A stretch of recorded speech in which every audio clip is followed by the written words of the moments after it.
Hi viewers, welcome to our channel. ప్రస్తుతం మనతో పాటు భరద్వాజ్ గారు సీనియర్ జర్నలిస్ట్ ఉన్నారు. వారితో ఒకసారి మాట్లాడదాం. సార్ నమస్కారం సార్. నమస్తే అండి. సార్ రీసెంట్‌గా హైదరాబాద్ 37th బుక్ ఫెయిర్‌లో వీక్షణం ఎడిటర్ వేణుగోపాల్ గారి పైన కొంతమంది హిందూ సంఘాలకు చెందిన వాళ్ళు దాడి చేశారని చెప్పేసి వార్తలు వైరల్ అవుతున్నాయి సార్. మరి ఏం జరిగింది? ఎందుకు ఈ దాడి చేశారు? మీరేం చెప్తారు? అంటే హిందూ సంఘాలు వాంటెడ్‌గానే దాడి చేసినట్టుగా కనిపిస్తోంది. ఓకే. వాస్తవానికి బుక్ ఫెయిర్‌లో ఆయన 'వీక్షణం' అనే పత్రిక ఎడిటర్ ఆయన. హ్మ్. 'వీక్షణం'కి ఒక స్టాల్ ఉంది. ఆ స్టాల్‌లో కూర్చునున్నాడు ఆయన. కొన్ని ఓకే. బుక్స్ అమ్ముతున్నారు అక్కడ. హ్మ్. ఒక వ్యక్తి వచ్చి అందులో ఒక పుస్తకం తీశాడు. హ్మ్. తీస్తే దాని టైటిల్ ఏమిటి? తిరుమల తిరుపతి గుడి ఉంది కదా! తిరుమలలో అవును. వెంకటేశ్వర స్వామి గుడి. అది బౌద్ధ క్షేత్రం అని ఎస్టాబ్లిష్ చేస్తూ సబ్జెక్ట్ ఉన్నటువంటి పుస్తకం అది. జమునాదాస్ అని డాక్టర్ వారు రాసినటువంటి పుస్తకం. అది ఎప్పుడో రాసింది. ఇప్పుడు 90 ఏళ్ళు దాటి ఉన్నాడు ఆయన, ఆ రైటర్. అది అనేక భాషల్లోకి అనువాదం అయింది. ఇప్పుడు తెలుగులోకి అనువాదం అయింది. సమాంతర అనేటువంటి పబ్లిషింగ్ హౌస్ వాళ్ళు పబ్లిష్ చేశారు అది. హ్మ్. వీక్షణంకి ఆ పుస్తకానికి ఏ సంబంధము లేదు. అయితే ఆ స్టాల్‌లో ఆ బుక్స్ పెట్టారు. ఆయన అమ్ముతున్నారు. ఒక్క ఆ షాప్‌లోనే కాదు. టోటల్ బుక్ ఫెయిర్‌లో దాదాపు 25 బుక్ షాపుల్లో ఇది అమ్ముతున్నారు. 25 స్టాల్స్‌లో ఓకే. ఈ బుక్ ఉంది, అమ్ముతున్నారక్కడ.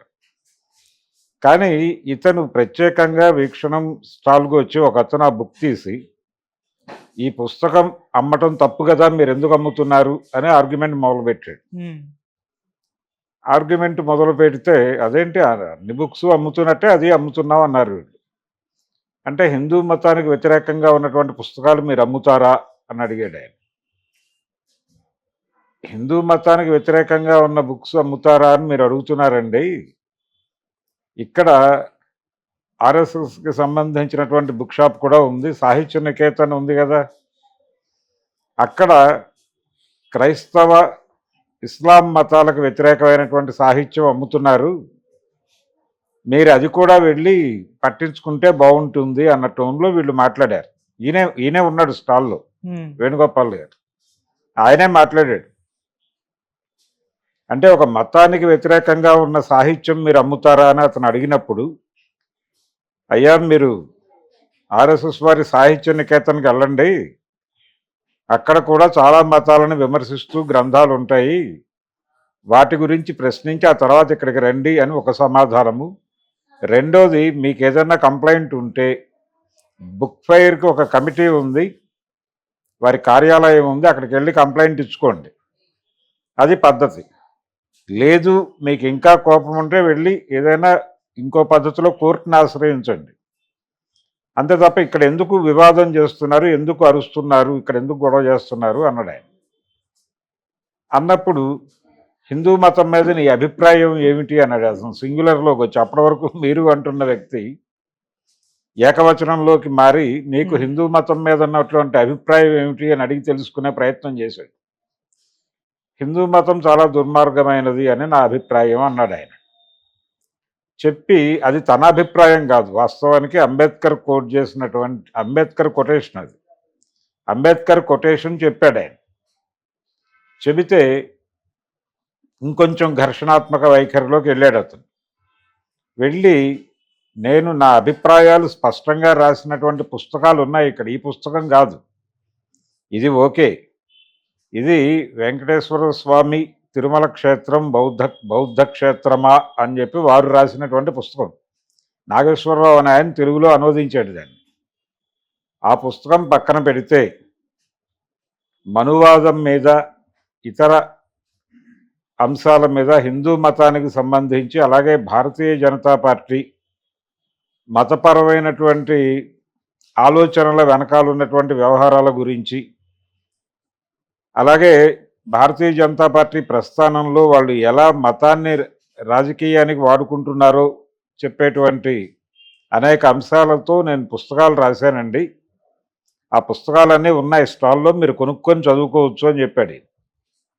దాని మీద కావాలంటే మాట్లాడుకుందాం అంటే, హిందూ మతానికి వ్యతిరేకంగా అమ్మేస్తే ఊరుకుంటామనుకుంటున్నారా, చేతులు కట్టు కూర్చున్నామా ఆ టైప్లో అతను మాట్లాడుతూ ఉండగా కొంతమంది పక్కకి లాక్కెళ్ళిపోయారు. అలా ముగిసింది అక్కడ. కానీ అది అక్కడితో అవలా.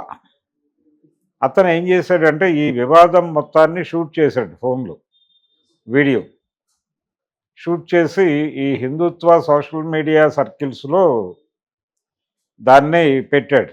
ఆ వీడియోని పెట్టి ఇలాంటి పుస్తకాలు అమ్ముతున్నారు అంటే హిందూ మతాన్ని వాంటెడ్గా టార్గెట్ చేసి దెబ్బతీయటానికి ప్రయత్నాలు చేస్తున్నారు అని కామెంట్ చేస్తూ అక్కడ పెట్టాడు ఆయన. పెడితే ఇక దాని కింద వచ్చేస్తారు కదా అభిప్రాయ ప్రకటనలు చేయటానికి చాలామంది ట్రోలోగ్రవాదులు అనొచ్చు వీళ్ళని. ఈ ట్రోలోగ్రవాదులు వచ్చేసి ఆయనని ఆయన కుటుంబ సభ్యులని కూడా, వీళ్ళకి ఇదొక ఆచారం, వీళ్ళు ఎవరి గురించి అయినా సరే, గతంలో ఒకసారి నేను ఏదో రామాయణానికి సంబంధించి సీత క్యారెక్టర్ సంబంధించి ఒక పోస్టు, తర్వాత చలంగారి సావిత్రికి పింగళ నాగేంద్రరావు గారు రాసినటువంటి ముందు మాట గురించి ఫేస్బుక్లో రాసినటువంటి ఒక వ్యాసం ఆధారంగా నన్ను కూడా ఇదే పద్ధతిలో వాళ్ళు ట్రాల్ చేస్తూ అంటే మా ఇంట్లో వాళ్ళ దగ్గరికి కూడా వెళ్ళిపోయి వాళ్ళ మీద కూడా దుర్భాషలు ఆడారు. అది వాళ్ళ కల్చర్. అదే కల్చర్ ప్రకారం వేణుగోపాల్ గురించి మాత్రమే మాట్లాడకుండా, లేకపోతే ఆ పుస్తకం గురించి మాత్రమే మాట్లాడకుండా, పర్సనల్గా ఆయన ఇంట్లో వాళ్ళని టార్గెట్ చేస్తూ ఇష్టం వచ్చినట్టు మాట్లాడారు. మాట్లాడుతూనే ఉన్నారు ఇప్పటికీ స్టిల్ రన్నింగ్ అది. దాన్ని విపరీతంగా వాళ్ళ గ్రూపుల్లో సర్క్యులేట్ చేసి తిడుతున్నారు. అది దేనికి చేస్తున్నారు ఇది అంటే, ఆయనకి ఒక అభిప్రాయం ఉంది. ఆయన ఒక అనుమానాన్ని వ్యక్తం చేశాడు వేణుగోపాల్. ఆయన ఏమంటాడంటే ఇది టార్గెట్ చేసిందే అంటే వీడియో చేశాడు అతను. ఓకే, అంటే గొడవ పట్టడం కోసమే వచ్చాడు అతను. ఈ పుస్తకాన్ని సాకుగా పెట్టుకున్నాడు తప్ప ఒరిజినల్గా అతను వచ్చింది ఈయన ఇంతకు ముందు రాసినటువంటి మనువాదం మీద రాసినటువంటి పుస్తకాలు, మనువాదం మీద పుస్తకాలు కదా, యాక్చువల్గా ఆయన వీడియో ప్రసంగాలు చేశాడు యూట్యూబ్ ఛానల్లోనే. అంటే ఒక సీరియల్గా ఆయన ప్రసంగాలు చేశాడు. ఆ ప్రసంగాల మీద వాళ్ళకి చిరాకు ఉంది. అలాగే రామజన్మభూమి వివాదం జరిగినప్పటి నుంచి, అంటే రామజన్మభూమి కరసేవ ఇవి మొదలైన 90 దశకం ప్రారంభంలో అది మొదలైనప్పుడే అసలు రామజన్మభూమి వివాదం ఏమిటి, దాని చరిత్ర ఏమిటి, దాని పరిణామ క్రమం ఏమిటి అని చెప్పి ఆయన సృజన అనేటువంటి పత్రికలో ఒక అద్భుతమైన వ్యాసం రాశాడు. ఆ టైంలోనే విజయవాడలో ఒక సభ పెట్టారు వీళ్ళు. ఆ సభ పెట్టినప్పుడు దాని మీద కూడా దాడి చేయడానికి ప్రయత్నం జరిగింది. ఆర్ఎస్ఎస్ వాళ్ళు దాడి చేయాలనుకున్నారు, కానీ ఆఖరి నిమిషంలో విరమించుకున్నారు.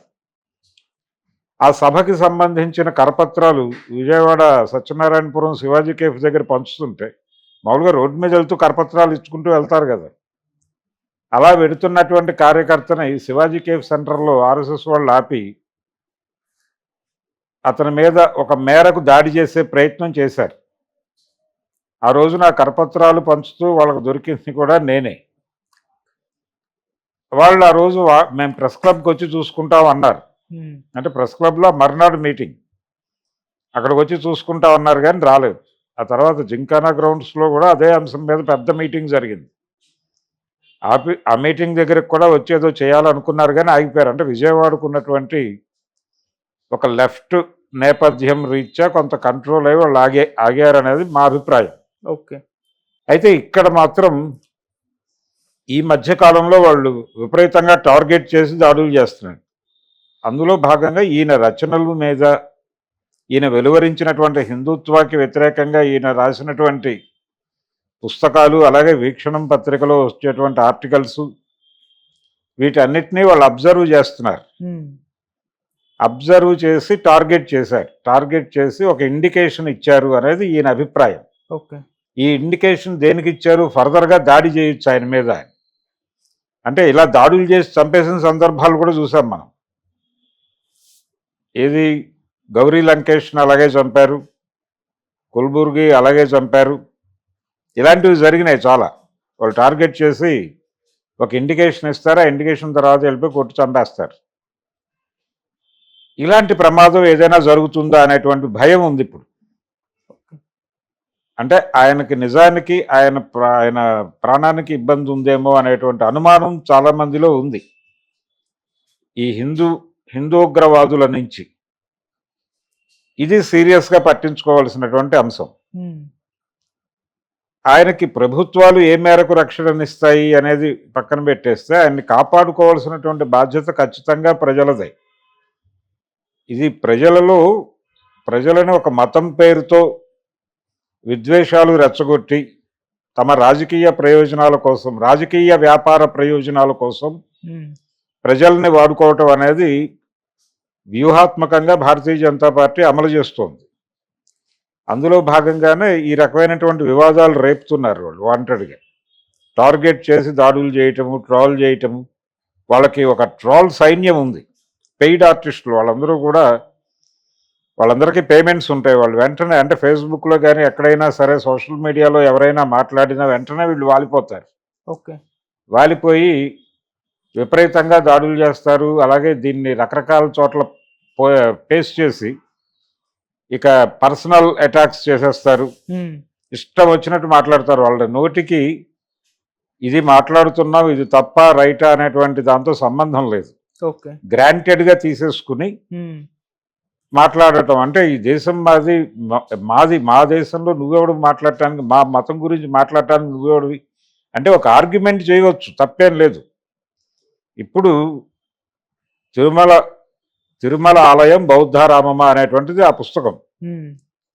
నిజానికి చాలా ఆలయాల మీద అలాంటి పుస్తకాలు ఉన్నాయి.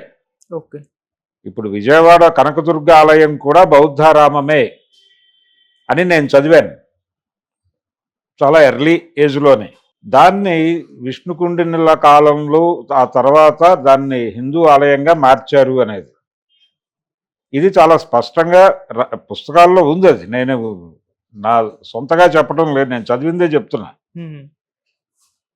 శివనాగిరెడ్డి గారు ఉన్నారు, అలాంటి వారితో సంప్రదించి ఇది అవాస్తవమైతే అవాస్తవం అని మాట్లాడించండి. లేదు మీరు పరిశోధించి ఈ పుస్తకంలో ఉన్నది తప్పు అని చెప్పి మీరు సమగ్రంగా ఒక నివేదిక వెలువరించండి, దాన్ని పంచిపెట్టండి జనాల్లో. అంటే ఒక అభిప్రాయ ప్రకటన జరిగింది ఆ గ్రంథంలో.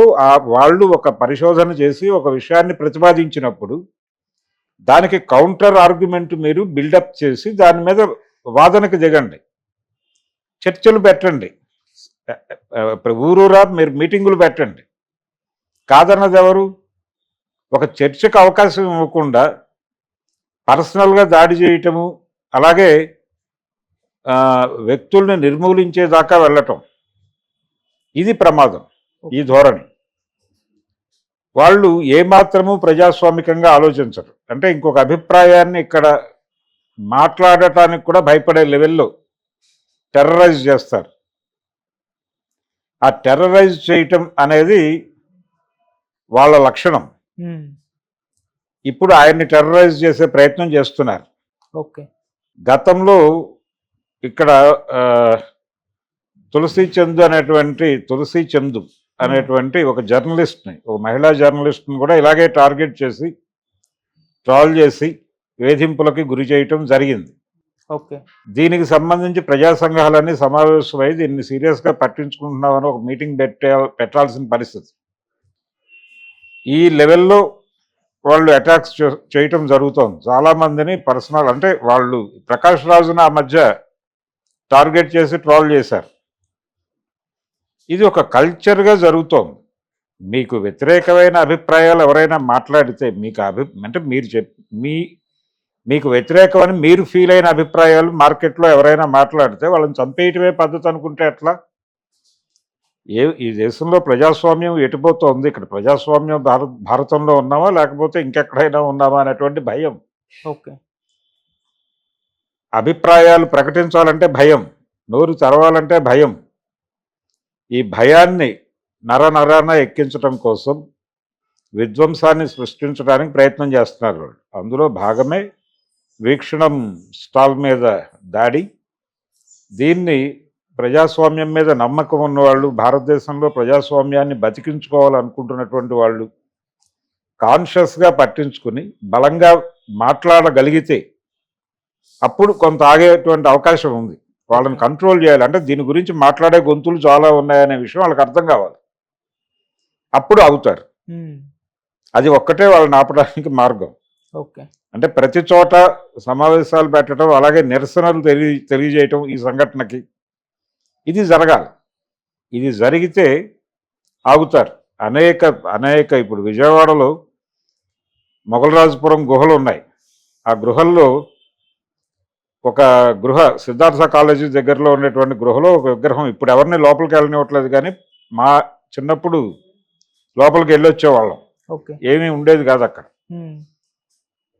లోపల కొన్ని విగ్రహాలు ఉండేవి. అందులో ఒక మహిళ అటు తిరిగి కూర్చున్నటువంటి విగ్రహం ఒకటి ఉంటుంది. ఆవిడ కనకదుర్గ అని చెప్పి ఒక అభిప్రాయ ప్రకటన జరిగేది. కానీ బౌద్ధంలో కూడా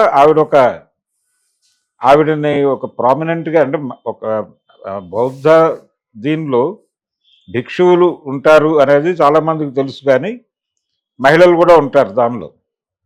అలాంటి ఒక మహిళ తాలూకా ఆవిడ్ని కొలిచేటువంటి పరిస్థితి ఉండొచ్చు. అందుకని ఆవిడ విగ్రహం అక్కడ ఉండవచ్చు అనేది ఒక అభిప్రాయం. ఆ వెనక్కి తిరిగి ఉండేటువంటి విగ్రహం ఉంది. ఎప్పుడైనా ఎవరైనా పర్మిషన్ తీసుకుని లోపలికి వెళ్ళి చూడొచ్చు అది. ఓకే. ఆవిడ ఆ విగ్రహానికిను ఇప్పుడు ఇక్కడ